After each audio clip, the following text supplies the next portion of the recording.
Ah yes, the Mark 7 Fiesta ST.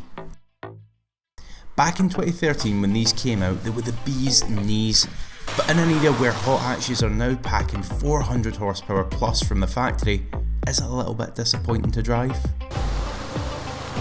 Well, let's find out. So immediate thoughts is it's the torque that dominates this driving experience.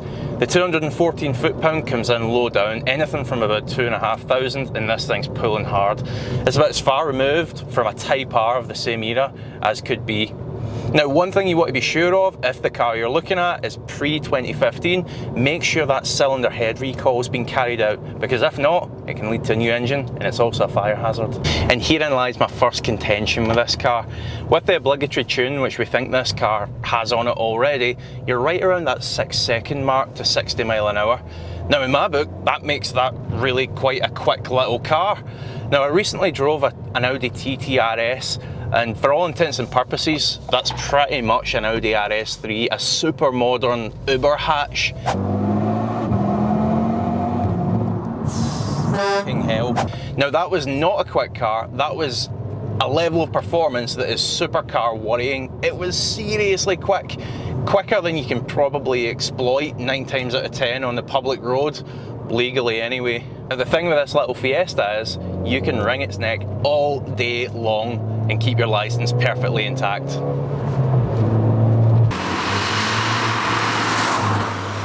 And for me, that correlation between an older type hot hatch and a back road just like we're on here, it's a combo made in heaven. They're just so well correlated to each other versus something with a ton of performance that you can't really exploit.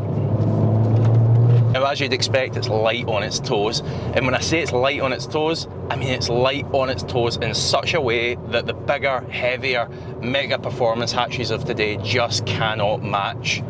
Now, there is one little advisory on that, and this sharpness comes at a certain cost, and that cost is, at lower speeds, the ride is a little bit frantic. However, once you're up and moving, and those dampers can get a chance to respond to the inertia of the movement of the car and not have to respond right away, it's perfect, utterly compliant. Now on the car that you're looking at, as you go along, you want to listen out for any groans or creaks coming from the front or rear of the car that might suggest some of the bushings are getting a little bit worn and tired. Now that's not a deal breaker, however, it is a great negotiation point to bring up with the seller, and that's the whole idea behind this channel. Keep the money in your pocket. Now historically, Ford have always made a fantastic hot hatch chassis, and really, this car is absolutely no exception. It's just so bloody balanced. It's beautiful. As you turn into corners, if the front starts to wash wide a little bit, you can just bring it back into line with a little bit of lift off oversteer. Now remember, this is a £6,000–7,000 hot hatch we're talking about, not some finely tuned supercar. It's pretty unbelievable that we're starting to talk about mid-corner adjustments. Go onto the steering and it's kind of as you would expect. An electric rack might be brilliant for day-to-day driving. It's got that adjustability in it where you can feel it weights up really nice. However, it is a little bit muted on the feel side. Now once you're moving, the weight of it and the placement of the steering is really, really nice. It is just that feedback wants a little bit. Now, if it's incredibly vague, then you want to be careful it's not worn track rod ends that we're looking at, which was common on all Mark 7 Fiestas, not just the ST. We got a race on. Bring it! Oh, he's on my ass. Oh yeah. We're getting a real feel of the hot hatch life now.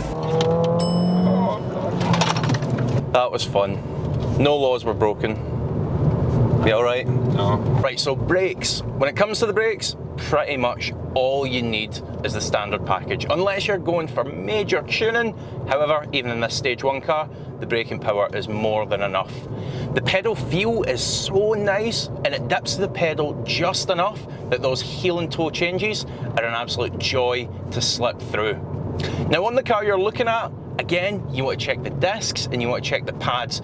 Make sure there's plenty of meat left on there. And again, these kind of things are not deal breakers, but it's all about giving you that power to haggle, keep money in your pocket.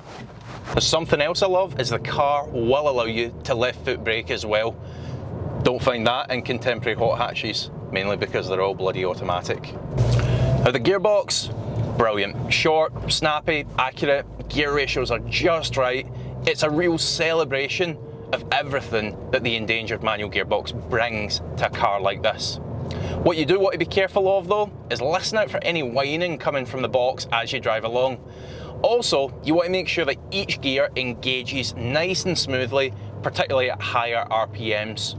What used to happen on these when they were a little bit newer is people would buy them, modify them pretty heavily, they'd swap out the dual mass flywheel with a single mass flywheel, a heavier item, and it would knock hell out of the synchro meshes.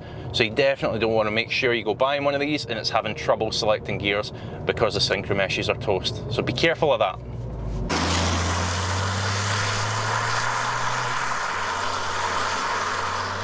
How about the looks? Tell me what you guys think in the comments section below. Personally, I still think it looks pretty bloody good.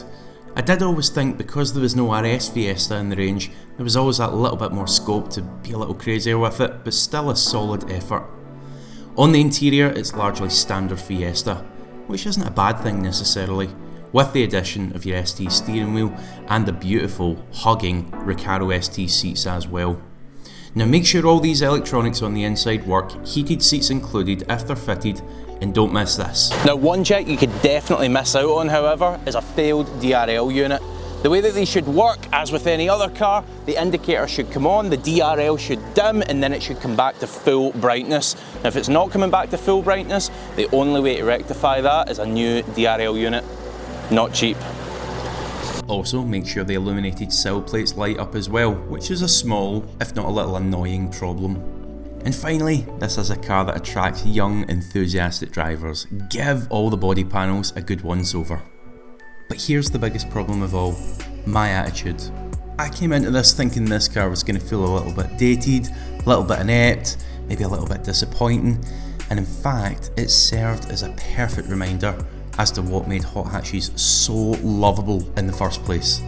Performance figures so perfectly attuned to backroad bashing, a mechanical gearbox and a basic but highly effective chassis. Do we in fact need any more from a hot hatch?